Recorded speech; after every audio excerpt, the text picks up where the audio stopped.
আমি ওয়াশরুমে গেছি, ওয়াশরুম তো সবারই একটা, ভাড়াটা বাসা জানেনই তো কি অবস্থা। আমি ওয়াশরুমে গেছি, লকটা নষ্ট, আমি হাত দিয়ে এভাবে ধরে রাখছি, বিশ্বাস করেন এভাবে ধরে রাখছি আমি।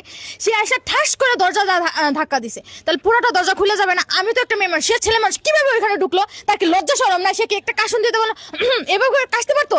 আফা আমার খুব জোরে হাগা আইছিল, এমন জোরে হাগা আইছিল আমার উপর আর নিচে খালি ঘামতেছিল। বুঝছেন, এই ধান বিশ্বাস না করেন আমি ভূত ধরে রাখছি। এমন অবস্থা, আমার মনে করছে হাগার চোদনে বাঁচতেছি না। আমি কি জানি সে ভিতরে রয়েছে, আর ভিতরে থাকবে সে খিল আটকা দিবি লয়। আমার জোরে হাগার চোদনে মনে করেন যে এমন জোরে মনে করেন ধাক্কা মারছি,